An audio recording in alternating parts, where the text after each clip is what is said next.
2024 மிக பிரமாண்டமான முறையிலே எங்களுடைய பெரிய கல்லாறு மண்ணிலே எங்களுடைய பெரிய கல்லாறு வட்டாரங்களினுடைய ஏற்பாட்டிலே அதை தலைமை தாங்கி நடாத்தி கொண்டிருக்கும் எங்களுடைய நண்பர் அய்யன் அவர்களே மற்றும் இங்கே வருகை தந்திருக்கும் நேரத்தை கருத்தில் கொண்டு ஒவ்வொருவராக முடிக்கவில்லை என்று உரையை எடுக்கக்கூடாது. இங்கே வருகை தந்திருக்கும் எங்களுடைய கட்சியினுடைய மாவட்ட கிளை, தொகுதி கிளை, பிரதேச கிளை, வட்டார கிளைகளை சேர்ந்த உறுப்பினர்கள், அத்தோடு எங்களுடைய முன்னாள் பாராளுமன்ற உறுப்பினர்கள், மாகாண சபையுடைய உறுப்பினர்கள், அத்தோடு திருவண்ணாமலை மாவட்டத்தில் இருந்து இங்கே வருகை தந்திருக்கும் திருவண்ணாமலை மாவட்டத்தினுடைய கிளை தலைவர் கோதாஸ் ஐயா உட்பட கோதாஸ் ஐயா கொஞ்சம் விஞ்ஞானமாக எல்லாரும் மறைச்சி கூட ஒரு தயவு செஞ்சலாம் கொஞ்சம் விஞ்ஞானமாக இந்த உறவினால சைட்ல கொஞ்சம் எடுத்தீங்கன்னா கொஞ்சம் விபரத்தை வாங்கலாம். எல்லாரும் இருந்தால் எங்களுடைய ஆதரவாளர்களை தெரியாது.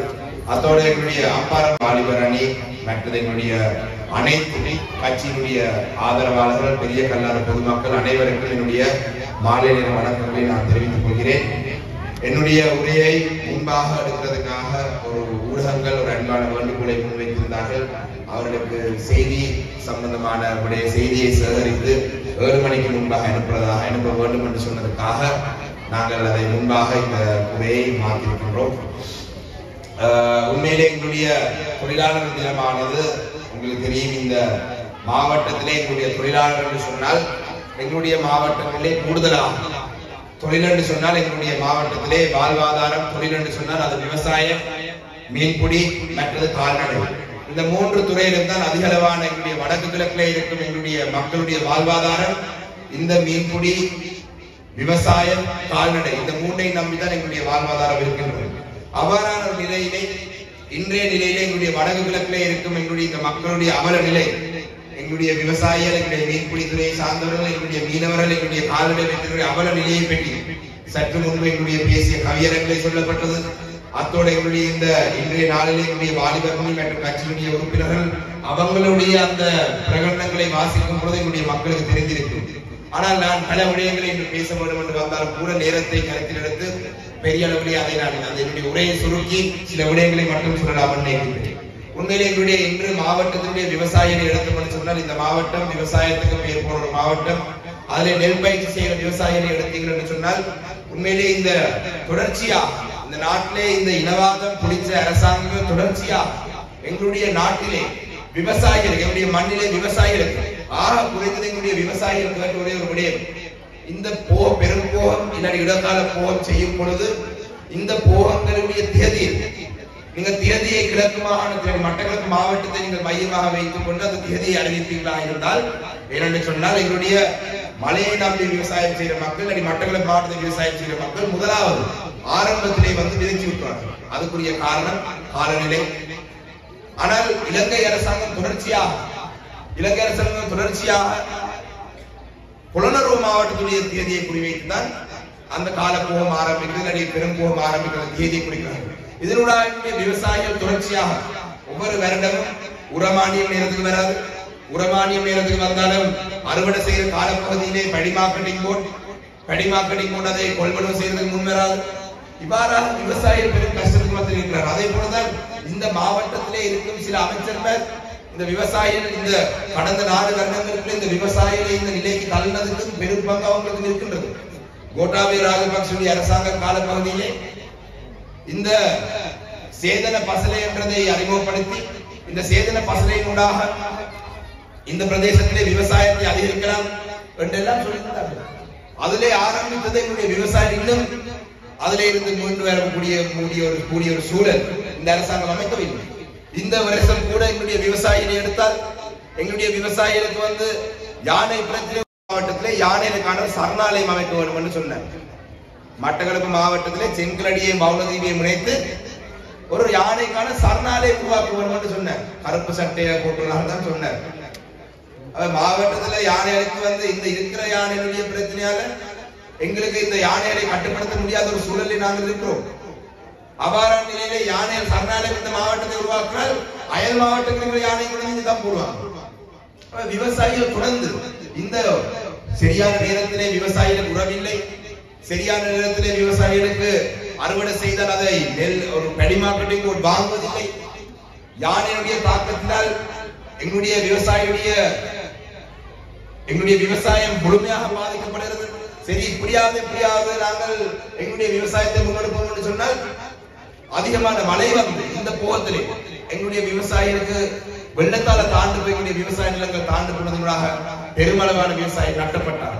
சரி, இதுக்கு நாங்கள் பாராளுமன்றத்தை பேசி நாங்கள் நஷ்டீடு வழங்குறதுக்கு நாங்கள் சில ஏற்பாடுகள் செய்திருந்த பொழுது அந்த நஷ்டீடை அளவீடு செய்யறதுக்கு மட்டக்களப்பு மாவட்டத்துக்கு வந்தவர்கள் சரியான அளவுகளை செய்யாம ஒரு குறிப்பிட்ட தொகையை மட்டும் அளவீடு செய்து போயிருந்தார்கள். அமைச்சர் இதெல்லாம் முக்கியமான விடயங்களை மாவட்ட அமைச்சர்களை பேச வேண்டிய அவசியம் இல்லை என்று சொல்ற நிலை இருக்கின்றேன். சரி, நாங்கள் விவசாயிகளை தான் இந்த அரசாங்கம் அளித்துக் கொண்டிருக்கும் என்று சொன்னால் நாங்கள் அடுத்த எங்களுடைய மீன்பிடித்துறையை சேர்ந்தவர்களை பார்த்தோம் என்று சொன்னால் மீன்பிடித்துறை எங்களுடைய ட்ரோலர்களை வைத்து வடமாகாணத்திலே இருக்கும் எங்களுடைய மீனவர்களை, யாழ்ப்பாணத்தில் இருக்கும் மீனவர்களை எங்களுடைய ட்ரோலர்களை வைத்து அந்த மீனவருடைய வாழ்வாதாரத்தை முழுமையாக அளித்திருக்கிறார்கள். நான் இந்த விவசாயிகளுக்கு சொன்ன பிரச்சனை மற்றவர்களுக்கு மட்டுமல்ல, அது எங்களுடைய அம்பாறைக்கோ திருவண்ணாமலைக்கோ கிழக்குமானது மட்டுமல்ல, எங்களுடைய ஒட்டுமொத்த வடக்கு கிழக்கிலே விவசாயிகளுக்கு கொடுக்கும் பிரச்சனை. ஆனால் மீனவரை எடுத்தீங்கன்னு சொன்னால் இந்த ட்ரோலர்களை வைத்து இலங்கையில் இருக்கும் இந்த மீனவத்தை அமல்படுத்தினாலே எங்களுடைய இந்த தமிழ்நாட்டிலே இருந்து வந்து அத்துமீறி மீன் பிடிக்கும் இந்த மீனவர்களால் எங்களுடைய வடமாகாணத்தில் இருக்கும் மீனவர்கள் முன் கொடுக்கும் பிரச்சனைக்கு ஒரு தீர்வை காணலாம். ஆனால் அமைச்சர் அதுக்கு எந்த அக்கறை இல்லாத நிலையில் இருக்கிறார். இரண்டாவது, எங்களுடைய கிழக்கு மாகாணத்தையும் சரி வடமாகாணத்தையும் சரி சட்டவிரோதமான மீன்பிடி அதிகரித்திருக்கிறது. நான் திருவண்ணாமலையிலே எங்களுடைய சில இடங்களுக்கு சென்ற நேரத்தில் சொல்லியிருந்தார்கள், டைனமைட் பயன்படுத்துகிறார்கள் கடலுக்குள்ளே. டைனமைட்டை போட்டு அந்த வடியை வெடிச்சு மீனை இருக்கிற எல்லா சைஸ்லையும் சின்ன மீன் பெரிய மீன் எல்லா வகையான மீனை டைனமைட் போட்டு வெடிச்சு அதை எடுத்துட்டு வராங்க. எதிர்வரும் சந்ததிகளுக்கு எதிர்வரும் 20-30 வருஷத்துல மீனவர்களுக்கு மீனே இருக்காத ஒரு சூழல் வரப்போகுது. சரி, டைனமைட் மட்டும் என்று பார்த்தால் டார்ச் லைட் அடிக்கிறார்கள். பவரான டார்ச் லைட்டை கடலுக்குள்ளே கொண்டு வச்சு அந்த டார்ச்சை வைத்து மீனெல்லாம் கிட்ட வந்தால் அந்த ஆனால் இவர்களுக்கும் இந்த ஆளும் கட்சியை சேர்ந்தவர்களும் தொடர்பு இருக்காங்க சந்தேகம் வருகிறது. என்றால் இந்த இதை கட்டுப்படுத்துவதற்கு அரசாங்கம் இந்த நடவடிக்கை எடுக்கின்ற இதுக்கு பின்னாலே இந்த அமைச்சர்கள் இருக்கிறாங்க சந்தேகம் வருகிறது. சரி, கௌரவ அமைச்சர் டாக்டர் தேவானந்தா அவர்கள் ஒரு சட்டத்தை கொண்டிருந்தார், சுருக்கு வலை பயன்படுத்தலாம் 6 கிலோமீட்டர் கடல் கரையில இருந்து 6 கிலோமீட்டர் தள்ளி. ஆனால் இன்று சுருக்கு வலை என்பதை கிழக்கு மாகாணத்திலே ஒரு 200 மீட்டர் தள்ளி 0.5 இன்ச் கண் வைத்த வலையை வைத்து இந்த மீன் பிடிக்கிறார்கள். எங்களுடைய மீனவர்களை முழுமையாக அழித்து போய் கொண்டிருக்கின்றது. கரவணி தொழிலில் ஈடுபடுறது மீனே இல்லை. அதே பார்த்தீங்கன்னா தென் மாகாணத்தில இருந்து இலங்கையில பல பிரதேசங்களில் இருந்து பெரும்பான்மை சமூகத்தை சேர்ந்தவர்களுடைய மாவட்டங்களில் வந்து மீன்பிடி வியாபாரத்தில் ஈடுபடுறார்கள். நாங்கள் மட்டக்களப்பிலே இருந்து அம்பாந்துறைக்கு போய் மீன் பிடிக்க விடுவாங்களா? நாங்கள் திருவண்ணாமலையில இருந்து மாத்திரையில போய் மீன் பிடிக்க விடுவாங்களா? புதிதாக சட்டங்களை கொண்டு இந்த பிரதேசம் விட்டு போய் மீன் பிடிக்கிறதுக்கு அனுமதி வழங்குறதுக்கான முயற்சி நடந்து கொண்டிருக்கு. திருவண்ணாமலை மாவட்டத்தில் இருக்கும் எங்களுடைய மீனவர்கள் சொல்றார்கள், வெளி மாவட்டங்களிலிருந்து வந்து எங்களுடைய வளங்கள் எல்லாத்தையும் அள்ளி போட்டு போனால் நாங்கள் என்ன செய்வது என்று கேட்கிறார். இதான் இன்றைக்கு எங்களுடைய மட்டக்களப்பு மாவட்டம் மட்டுமில்லை, வடக்கு கிழக்கில் இருக்கும் அனைத்து மாவட்டத்திலும் இருக்கும் மீனவர்களுடைய நிலை இதுதான் இன்றைக்கு. சரி, நன்னீர் மீன் வருவோம், ரால் பண்ணை செய்கிறார்கள், மீன் வளர்ப்பு என்றார்கள். வாகன பிரதேசத்தை அண்மையிலே கூட ரால் வளர்ப்புன்ற பேரிலே தன்னுடைய கட்சியை சேர்ந்தவர்களுக்கு காணிகள் வழங்குவதற்கான முயற்சி நடந்து கொண்டிருக்கு.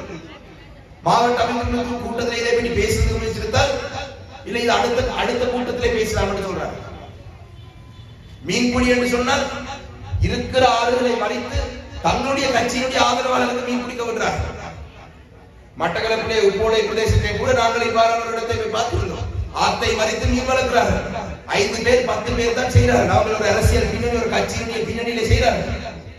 இதான் இன்றைய மீனவருடைய நிலை. இன்று வடக்கு கிழக்கிலே தொழிலாளர் என்று சொன்னால் விவசாயிகளை அழித்து விட்டார்கள், மீனவர்களை அழித்து விட்டார்கள். அடுத்தது கால்நடை. மயிலத்தவடு மாதவனை மேய்ச்சதலை மட்டுமல்ல, இன்று எங்களுடைய மாவட்டத்தில் பல இடங்களிலே மேய்ச்சதல் இருக்கின்றது. மன்னிக்கவன் எங்களுடைய மாகாணத்தில் எங்களுடைய திருவண்ணாமலை எடுத்தீங்கன்னு சொன்னால் வெறுகளிலே மாவிலாறு மேய்ச்சதரை, தம்பராவத்தை கடவானை மேய்ச்சதரை, அம்பாறை வட்டவான் மேய்ச்சதரை, மட்டக்களப்பிலே கார்மலை எங்களுடைய மேய்ச்சதரை, மட்டக்களப்பிலே மயிலத்தமடுடைய மேய்ச்சதரை, மட்டக்களப்பிலே கிரிதமானுடைய மேய்ச்சதரை, மட்டக்களப்பிலே திமுலான குளத்திலே எங்களுடைய மாடு மேய்கிற பிரதேசம். இது அனைத்தும் அரசாங்கத்திலே திட்டமிட்ட சிங்கள குடியேற்றங்களை அதிகரிக்கிற செயல்பாட்டால் இன்று இந்த மாவட்டத்திலே இந்த மாகாணத்திலே மேய்ச்சத்தரை இல்லாத நிலையிலே கால்நடைகள் முழுமையாக கால்நடை அந்த கால்நடை தொழிலை நம்பியிருக்கிற முழுமையாக அழித்து போறார்கள். இன்றொரு கட்சியினுடைய மேதிரணிகள் நடக்குது என்று நான் பார்த்திருந்தேன். எங்களுடைய மாவட்டத்தை எங்களுடைய தமிழரசு கட்சியை பொறுத்தளவிலே இங்கே வருகை தந்தவர்கள் கொடுத்தது ஒரு வடையும் வாழைப்பழமும் தண்ணி போட்டு, ஒரு வடையும் ஒரு வாழைப்பழமும் தண்ணி போட்டு தான் கொடுத்தனாங்க. அதுவும் எங்களுடைய கட்சியில் இருக்கிறவர்கள் கொஞ்சம் கொஞ்சமா காசு சேர்த்து கொடுத்தனாங்க. இன்றொரு மேதிர நிகழ்வு நடக்குது மட்டக்களப்பிலே. இன்னொரு இடத்துல மோட்டார் பைக் கொண்டு வந்தால் 1500 ரூபாய். மோட்டார் பைக்கு முழுமையாக பெட்ரோல் அடிச்சு கொடுப்பார்கள். மதியத்துக்கு சாப்பாடுக்கு பிரியாணி, இரவு குடிக்கிறதுக்கு என்ன கொடுத்திருப்பாங்க என்னன்னு தெரியாது. காப்போத்துல அரை போத்துல புல் போத்தலான்னு தெரியாது. இரவு குடிக்கிறதுக்கு சாராயம் கொடுக்குறாங்க. ஆனா இந்த கூட்டத்துக்கு இங்கே வருகை தந்த எவருக்குமே 1 ரூபாய் காசு நாங்கள் கொடுக்கவில்லை. அவர்கள் தான் காசு கொடுக்கிறார்கள் எங்களுக்கு. எங்களுடைய கட்சி இலங்கை தமிழரசு கட்சி மேதின கூட்டத்திலே இன்று எங்களுடைய 1000 கிட்டத்தட்ட 1000க்கு மேதிமா வந்து எவருக்குமே 1 ரூபாய் செலவழிக்காமல் தான் எங்களுடைய கட்சிக்கு இந்த அளவு மக்கள் திரண்டு வந்தார்கள். எங்களுடைய கூட்டங்களிலே இந்த அளவு மக்கள் 1 ரூபாய் செலவழிக்காமல் இந்த அளவு மக்களுடைய வருகை இருக்கின்றால் நாங்களும் செலவு செய்தால் இந்த மட்டக்களப்பு மாவட்டத்திலே இருக்கும் அனைவரை ஒரு இடத்துக்குள்ளே நாங்கள் கொண்டு வரக்கூடிய ஒரு சூழல் இன்று இருக்கின்றது என்று சொல்ல வேண்டும். ஆனால் சரி, 1500 ரூபாய் கொடுத்துதான் கொண்டு போறீங்க. இன்று நான் சொன்ன இந்த மேச்சத்தரை பிரச்சனை சம்பந்தமாக மட்டக்களப்பு மாவட்டத்திலே மயிலத்தமடு மாவட்ட பிரதேசத்திலே 200க்கும் மேலதிகமான நாட்கள் ஒரே இடத்திலே ஆர்ப்பாட்டத்தை ஈடுபட்டார்கள் என்னுடைய பண்ணையாளர்கள். இன்று இந்த கட்சியை சேர்ந்த பிரதிநிதிகள் அந்த பண்ணையாளர்களை கடந்து தங்களுடைய மேதின நடக்கும் இடத்துக்கு போகும் காரணத்தால் அந்த பண்ணையாளர் ஆர்ப்பாட்டம் இங்கிருக்கும் பலர் அந்த பண்ணையாளருடைய ஆர்ப்பாட்ட இடத்துக்கு போயிருப்பீங்க. அந்த ஆர்ப்பாட்டம் நடக்கும் இடத்துக்கு முன்பாக ஒரு பஸ்ஸை போட்டு, போலீஸ் பஸ்ஸை போட்டு அந்த பண்ணையாளருக்கு ரோட்டை தெரியாத அளவு பண்ணையாளர்களை மறைத்து என்ன பயம் புள்ளியால் கூட அவருக்கு பண்ணையாளருக்கு முன்னால போ பயம். ரோட்டுக்கு முன்னுக்கு லொரிய போட்டு, அதாவது அந்த ஒரு போலீஸ்ல ஒரு விசேட பிரிவு இந்த பொல்லு, இந்த டியர் கேஸ், கண்ணீர் புகை, மற்ற அந்த தடுப்பு பிரிவு ஒரு 200 தடுப்பு பிரிவை கொண்டு அந்த பண்ணையாளர்களை தன்னுடைய ஆர்ப்பாட்டத்தை முடக்கி வைத்துதான் தங்களுடைய மேதிரணிகளுக்கு இன்றைக்கு போறார்கள். அவர் எதுக்காக ஆர்ப்பாட்டத்தில் ஈடுபடுறார்கள்? அவர் இந்த மேச்சத்தரையை ஒரு மேச்சத்தரையாக வர்த்தமானி மூலம் அறிவிக்க வேண்டும் என்றதுக்காக போராடுறார்கள். தங்களுடைய வாழ்வாதாரத்தை அளிக்கும் பெரும்பான்மை சமூகத்தை வெளியேற்ற வேண்டும் என்று போராடுறார்கள். தங்களுடைய கால்நடைகளுக்கு கொடுக்கிறதுக்கு புல்லுமில்லை, தண்ணீர் என்று போராடுறார்கள். இவ்வாறான ஒரு நிலையிலே மட்டக்களப்பு மாவட்டத்தினுடைய மக்களால் தெரிவு செய்யப்பட்ட பிரதிநிதி ஒரு பஸ்ஸை போட்டு காவல்துறையை பயன்படுத்தி பண்ணையாளர்களை மறைத்து தங்களுடைய மேதின நிகழ்வுக்கு போறேன்னு சொன்னார். அந்த மேதின நிகழ்வு எவ்வாறான ஒரு நிகழ்வு என்றது இன்றைய அனைவரும் புரிந்து கொள்வாங்க. 1500 ரூபாய் கொடுத்து போன இந்த மோட்டார் பைக்ல போன ஒரு சிலர் அந்த பண்ணையாளர்களுக்கு மூச்செடுக்கிற அளவுக்கு புகை வரும் அளவுக்கு மோட்டார் சைக்கிளை வைத்து பின் டயரை சுழட்டி அந்த பண்ணையாளர்களுக்கு மூச்செடுக்காத அளவுக்கு அந்த இடத்திலே நடந்து கொண்டுதான் போயிருக்கிறார்கள். 1500 ரூபாய் கிடைத்து, பெட்ரோலும் கிடைத்து, கார் குப்பியும் கிடைத்தால் அப்படிதான் பண்ணையாளருக்கு மூச்செடுக்காத நிலையிலே பண்ணையாளர்கள் இருந்திருக்கிறார்கள். அவ இன்று எங்களுடைய மேச்சத்தரை இழந்து 3வது பிரதானமான வாழ்வாதாரம் மீன்பிடி அழித்தாச்சு, விவசாயம் அழித்தாச்சு, கால்நடை இதையும் அழித்தாச்சு. அவ இன்று எங்களுடைய மாவட்டத்தில் இருக்கும் வடகிழக்கிலே இருக்கும் பிரதானமான வாழ்வாதாரத்தை அனைத்தையும் அழித்து போட்டு இன்று தமிழ் மக்களை எவ்வாறு வாழ வேண்டும் என்று இவர் நினைக்கிறார்கள். மீன்பிடி எடுத்தால் கெரிசின் மண்ணெண்ணுடைய விலை எப்பயோ குறைத்திருக்கலாம். 360 ரூபாய் அமெரிக்கன் டாலர் போன நேரம் இருந்த மண்ணெண்ணெய் விட இப்ப கொஞ்சம் தான் குறையும். இன்றைக்கு அமெரிக்கன் டாலர் 60 ரூபாய்க்கு வந்து இந்த மீனவருக்கு மண்ணெண்ணெய் கொடுக்க வேண்டும் நினைத்திருந்தால் எப்பயோ குறைத்திருக்கலாம். ஆனால் அதை செய்யவில்லை.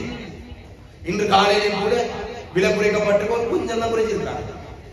சரி, மீன்பிடியை அடிக்கிறீர்கள், விவசாயிகள் அடிக்கிறீர்கள், கால்நடை அடிக்கிறீர்கள், மிச்சம் இருக்கிற அரச தொழிலே ஈடுபட்டவர்.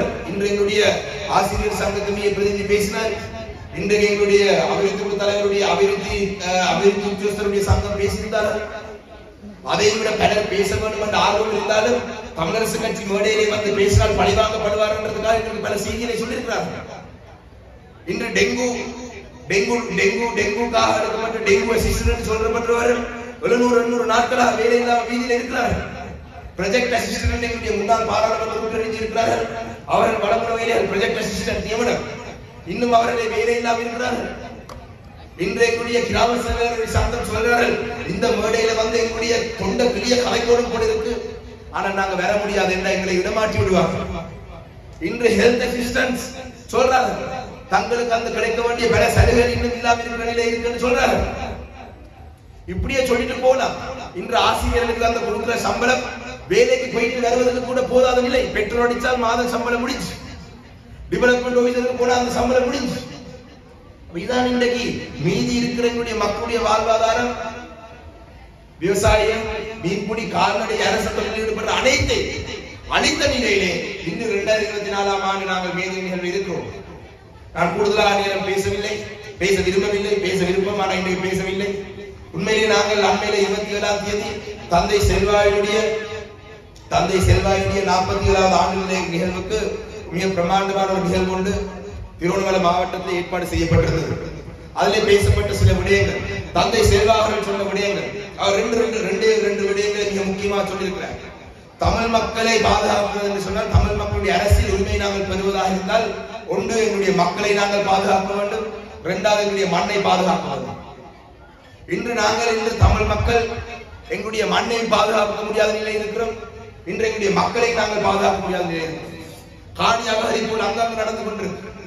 இலுமினாய்ட் ஒரு பக்கத்தால அனுமதி வழங்க போறார்கள், ஒரு பக்கத்தால ராய் வழங்க கொண்டு போறார்கள், ஒரு பக்கத்திலே சிவில் பாதுகாப்பு பிரிவுக்கு முந்திரி நாட்டுறதுக்கு சொல்லி ஒரு பக்கத்தால காணி கொடுக்கிறார்கள். தொல்பொருள் என்ற பெயரில் எங்களுடைய காணி அபகரிப்பு நடந்திருக்கு. ஃபாரஸ்டினுடைய செயல்பாட்டை இன்று காணி அபகரிப்பு நடந்து கொண்டிருக்கு. இன்று காலையில கூட ஃபாரஸ்ட் பிரதேசத்துக்குள்ள பணியாளர்கள் சென்றதாக சொல்லி 2 பணியாளர்களை கைது செய்திருக்கிறார்கள். இவ்வாறு காணி அபகரிப்பு அரசாங்கத்துடைய அனுசரணை கூட நடந்து கொண்டே இருக்கு. ஒரு பக்கத்தால நாங்கள் காணி இழந்து கொண்டு போறோம், இன்னொரு பக்கத்தால பார்த்தா எங்களுடைய மக்களை நாங்கள் இழந்து கொண்டு போறோம். இன்று எங்களுடைய இளைஞர்களை பலர்கிட்ட கேட்டால், உங்களுடைய எதிர்கால திட்டம் என்ன? நான் கனடாவுக்கு போக விரும்புகிறேன், நான் பிரான்சுக்கு போக விரும்புகிறேன், நான் UK போக விரும்புகிறேன். இங்கே இருக்கிற சிலர் என்னை பார்த்து சிரிக்கிறார்கள், அவர்களும் இந்த போற பட்டியலில் இருக்கிறார்கள் கூட தெரிகிறது. இளைஞர்கள் இன்று வெளியேறுவது தான் நிலைமையாக இருக்கின்றது. இன்று இளைஞர் வெளிநாடு போற நிலையில இருக்கிறார்கள். இவ்வாறான நிலையை நாங்கள் எங்களுடைய அரசியல் உரிமை பெறுவதாக இருந்தால், இந்த மக்களை மண்ணை பாதுகாக்க முடியாவிட்டால், அதுக்கு பிறகு நாங்கள் எங்களுடைய அரசியல் தீர்வை பெற்று நாங்கள் என்ன செய்ய போறோம் என்ற கேள்வியை நாங்கள் கேட்க வேண்டும். இந்த இவ்வாறான ஒரு சூழலில் தான் நாங்கள் வாழ்ந்து கொண்டிருக்கிறோம். மிக முக்கியமாக நாங்கள் தமிழ் மக்கள், அதுவும் தமிழ் மக்களுக்கு தலைமைத்துவம் வழங்கும் தமிழரசு கட்சி மிக முக்கியமான தீர்மானங்களை நாங்கள் எதிர்வரும் காலத்தில் எடுக்க வேண்டும். இந்த எதிர்வரும் காலத்தில் ஜனாதிபதி தேர்தல் நடைபெற இருக்கின்றது. சில நேரம் சிலர் சொல்றார்கள், அடுத்த வாரம் பாராளுமன்றம் கிடைக்கப்படலாம் என்று சொல்றார்கள். பாராளுமன்ற தேர்தலோ ஜனாதிபதி தேர்தலோ வருமாக இருந்தால் எங்களுடைய கட்சி சில இறுக்கமான தீர்மானங்களை நாங்கள் எடுக்க வேண்டும். எங்களுடைய மக்களுடைய சார்பில் எங்களுடைய மண்ணை நாங்கள் பாதுகாக்க என்று சொன்னால் சில தீர்மானங்களை நாங்கள் எடுக்க வேண்டும். எங்களுடைய மக்களை வெளியேறுவது நாங்கள் இருந்ததில்லை, சில இறுக்கமான தீர்மானங்களை நாங்கள் எடுக்க வேண்டும்.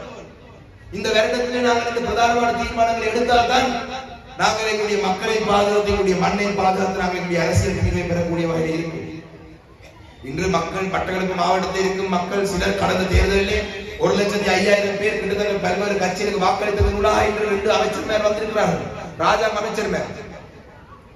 ஆனால் இன்றைய மக்களுடைய பிரச்சனையை தீர்க்கிறது என்று சொன்னால் அனைத்து அமைச்சு பதவியிலும் வழக்குகளுக்கு கிடைக்க வேண்டும்.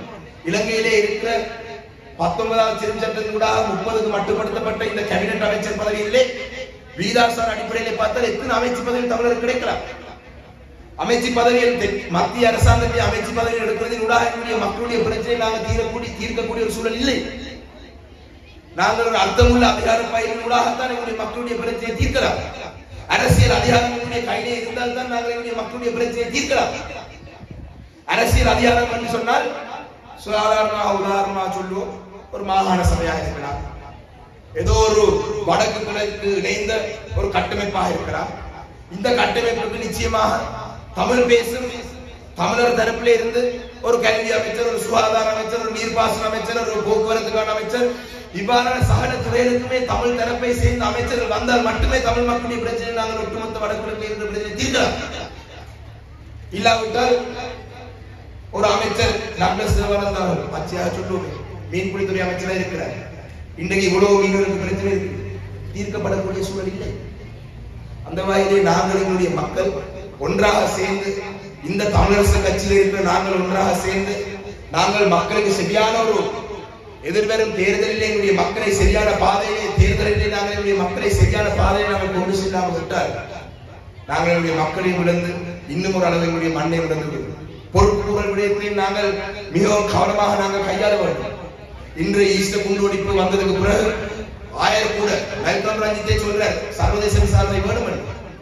நாங்களும் இதோட சேர்த்து எங்களுடைய 2009ஆம் ஆண்டு முதல் 2009 இறுதி யுத்தத்திலே கொல்லப்பட்ட மக்களுக்கு நாங்கள் நீதி கேட்க வேண்டும் என்றது நாங்கள் அவர்கள் சேர்த்து பொறுப்புகள் விடயத்தை நாங்கள் செயல்பட வேண்டும். என்றால் இன்று நீதி கேட்டுக் கொண்டிருக்கும் எங்களுடைய மக்கள் வயசு முதிர்ச்சி அடைந்து இறந்து போற நிலை வந்திருக்கு. இன்னும் காலப்போக்கில் நீதி கேட்கிறது அந்த மக்களுடைய குழந்தைகள் தான் பெறுவார்கள். இதான் இன்றைய தமிழ் மக்களுடைய நிலை. சிலருடனே கேட்கலாம், தமிழரசு கட்சியிலே பல பிரச்சனை இருக்கின்றது, நீங்கள் தமிழரசு கட்சியை பற்றி பேசுகிறீர்கள். தமிழரசு கட்சியிலே நீதிமன்றம் கூட தடை செய்திருக்கிறது. மகாநாடுக்கும் அந்த நிர்வாகங்களுக்கு மட்டும்தான், கட்சியிலே வேறு எந்த தடையும் இல்லை. நாளைக்கு ஒரு தேர்தல் வந்தா இலங்கை தமிழரசு கட்சி தேர்தலில் போட்டி போடலாம். இன்று எங்களுடைய தலைவர், புதிதாக தெரிவு செய்யப்பட்ட தலைவர் ஸ்ரீதரன் அவர்கள் முன்னுதாரணமாக கிளிநொச்சி மாவட்டத்தை கட்டியெழுப்பிக் கொண்டிருக்கிறார். பல கூட்டங்கள் நடக்கின்றது. அன்னை பூமதி அம்மாள் ஏற்பாடு செய்ய பிரமாண்டமாக நடந்தது. இன்று கிளிநொச்சியிலே மாபெரும் ஒரு மேதின நிகழ்வு நடந்து கொண்டிருக்கு.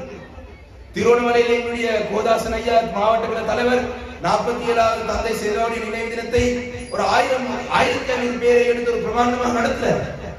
நாங்கள் மட்டக்களப்பு மாவட்டத்தினுடைய தீர்மானத்தின் அடிப்படையிலே மேதின நிகழ்வு மிக பிரமாண்டமாக நடத்தியிருக்கிறோம். ஏன்? கட்சியை நாங்கள் பலப்படுத்த வேண்டும். இதிலே ஒரு சிலர் நினைக்கலாம், இல்லை கட்சி நீதிமன்றத்தில் இருக்கும்படினால் நாங்கள் கட்சி முழுமையாக முடங்கி போய்விட்டது. கட்சி முழுமையாக முடங்கி போகவில்லை. கட்சியிலே வழக்கு, கட்சியை சேர்ந்த ஒரு கட்சிக்கு எதிராக வழக்கு போட்டு வழக்கு நீதிமன்றத்தில் இருக்கு. ஆனால் அதுக்கென்று சொல்லி கட்சியிலே எந்த செயல்பாடுக்கும் தடை இல்லை. நாங்கள் கட்சியிலே இன்று எந்த செயல்பாடு என்று சொன்னால், நான் சொன்ன விடயங்களை தவிர்த்து, அந்த மாநாடு முக்கிய விஷயங்களை தவிர்த்து கட்சியில கூட்டங்கள் நடத்தலாம், கட்சி மத்திய குழு கூடலாம், கட்சி அரசியல் குழு கூடலாம், கட்சி தேர்தல்களை முகம் கொடுக்கலாம், எதுவும் செய்யலாம். அவ்வாறான நிலையிலே கட்சியிலே உண்மையான தொண்டர்கள், கட்சியில் உண்மையான பெற்றுள்ளவர்கள் மாவட்டத்துடைய நிலையை கருத்தில் எடுத்து நாங்கள் இவ்வாறான செயல்பாடுகளை தொடர்ந்து இருக்கிறோம் என்றால் என்னுடைய கட்சியை பலப்படுத்த வேண்டும். அந்த வகையிலே தான் இந்த மேதின நிகழ்வும் மிக பிரமாண்டமான ஒரு ஏற்பாடு. நான் நினைக்கிறேன், மிக நீண்ட நாளைக்கு பிறகு கட்சியிலே ஒரு ஆணைகள் இவ்வாறாக ஒரு பேரணியிலே ஊர்வலமாக வந்து, அது ₹1, நான் மீண்டும் சொல்றேன், ₹1 காசு செலவழிக்காமல் நாங்கள் இவ்வளவு மக்களை திரட்டியிருக்கிறோம் சொன்னால் மக்கள் கட்சியிலே நம்பிக்கை வைத்திருக்கிறார்கள்.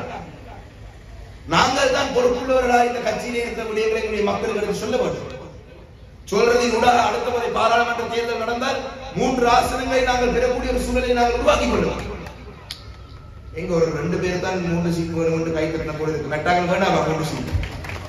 3 ஆசனங்களை நாங்கள் மட்டக்களப்பு மாவட்டத்தை அடுத்த முறை தேர்தல் எடுக்க வேண்டும். நிச்சயமாக வேண்டும். மக்கள் பல அதிருப்தியில் இருக்கிறார்கள். எங்களுடைய கடந்த காலத்திலே எதிராக வாக்களித்தவர்கள் மீது கடும் அதிருப்தியில் இருக்கிறார்கள். அவ்வாறான ஒரு சூழ்நிலை நான் இன்னும் பல விடயங்கள் நான் வளமையாக ஒரு நாளும் எழுதிட்டு வரல. இன்றைக்கு நாங்கள் எழுதிட்டு வந்து நான் பல விடயங்களை பேச வேண்டும் என்று, ஆனால் இருந்தாலும் கூட நேரத்தை கருத்தில் எடுத்து நான் கூடுதலான நேரம் நான் இதைவிட பேச விரும்பவில்லை. இறுதியாக பெரிய கண்டாறு வட்டார கிளைக்கு என்னுடைய வாழ்த்துக்களை நாங்கள் அனைவரும் ஒன்றாக இணைந்து கைதட்டி எங்களுடைய பெரிய கண்டாறு, கோட்டை கண்டாறு, வட்டார கிளைகளுக்கு எங்களுடைய வாழ்த்துக்களை தெரிவிக்க வேண்டும். என்னால் இந்த மேதின கூட்டம் நடத்த வேண்டும் என்று சொல்லும் பொழுது நாங்கள் மாவட்டத்தில் இருந்து ஒரு சில இடங்களை பற்றி பேசினோம். இல்லை அங்க முடியாது, இந்த முடியாதுன்னு சொன்னாங்க. நான் சொன்ன ஒரே ஒரு ஆப்ஷன் இருக்கு. பெரிய கல்லாறு அகிலனுக்கு கால் எடுப்பேன், நிச்சயமாக வருவோம்னு சொல்லுவாங்க. கால் எடுத்து நான் சொன்ன அகிலன் நான் உங்களை ஸ்பீக்கர் போன்ல போட்டு காய்க்கிறேன். இந்த பெரிய கல்லாத்தை இந்த வேதியை கேள்வி செய்யலாம், ஒரு பிரச்சனை இல்லை, என்ன செய்ய வேணும்னு சொல்லுங்க, எப்ப செய்ய வேணும்னு சொல்லுங்க, அவ்வளவுதான் அகிலன் சொன்னாங்க. அதனைத் தொடர்ந்து எங்களுடைய மகளிர் அணி தலைவி மற்றும் எங்களுடைய கோட்டைக்காலார் வட்டாரத்தை சேர்ந்த ரஞ்சினி அக்கா, இவர்கள் இருவரும் இணைந்து இந்த பிரதேசத்திலே கூட்டங்களை நடத்தி, வட்டாரத்துல கூட்டம் நடத்தி, பிரதேசத்துல கூட்டம் நடத்தி, தொகுதிகளை கூட்டம் நடத்தி, வட்டாரத்துக்கு கண்டு மகளிர் அணியை கட்டமைப்பு உருவாக்கி, பிரதேசத்துக்கு கண்டு மகளிர் அணி இளைஞர் அணி கட்டமைப்பு உருவாக்கி நாங்கள் கடந்த ஒரு 3 வாரமாக இரவு பகலாக உழைத்துத்தான் இங்கு இவ்வளவு பெரிய ஒரு வெற்றியை கண்டிருக்கிறார்கள். அந்த வகையிலே உண்மையிலே இந்த பெரிய கல்லார் கோட்டைக்காலார் 2 கிளைகளுக்கும் என்னுடைய மனப்பூர்வமான வாழ்த்துக்களை கட்சி சார்பாக என்னுடைய நன்றிகளை நான் இதற்கு தெரிவித்துக் கொள்கிறேன். ஏனென்றால் நிச்சயமாக கட்சியின் மீது இந்த பிரதேசத்திலே எல்லா பிரதேசங்களிலும் கூட்டம் நடத்தக்கூடியதா இருந்தாலும் பல சவாலுக்கு மத்தியில் இந்த இடத்தில் நீங்கள் மிக வெற்றியான ஒரு பிரமாண்டமான ஒரு கூட்டத்தை நடத்திருக்கிறீர்கள். அந்த வகையிலே உங்களுக்கு என்னுடைய வாழ்த்துக்களை நான் தெரிவித்துக் கொள்கிறேன். இறுதியாக நான் எங்களுடைய கட்சி இந்த நாட்டிலே தொழிலாளர்கள் தலை நிமிர்ந்து வாழ வேண்டும் என்று சொன்னால், அதுவும் தமிழ் தொழிலாளர்கள் தமிழர்கள் இந்த நாட்டை தலை நிமிர்ந்து வாழ வேண்டும் என்று சொன்னால் ஒரு நிரந்தரமான ஒரு அரசியல் தீர்வை அடைவதற்காகத்தான் நாங்கள் அந்த ஒரு நிச்சயமாக நாங்கள் தலை நிமிர்ந்து இந்த நாட்டிலே வாழலாம். அந்த ஒரு கௌரவமான ஒரு தீர்வை அடைவதற்கு தமிழரசு கட்சி 74-75 வருஷங்களாக உழைத்தது போல எதிர்வரும் வருடங்களிலும் எதிர்வரும் காலங்களில் உழைக்கும் என்ற செய்தியை சொல்லி இந்த நிகழ்வுக்கு வரைக்கும் உங்கள் அனைவருக்கும் நன்றி சொல்லி, பொறுமையாக உரையை கேட்டிருந்த உங்கள் அனைவருக்கும் நன்றி சொல்லி என்னுடைய உரையை முடித்துக் கொள்கிறேன். நன்றி, வணக்கம்.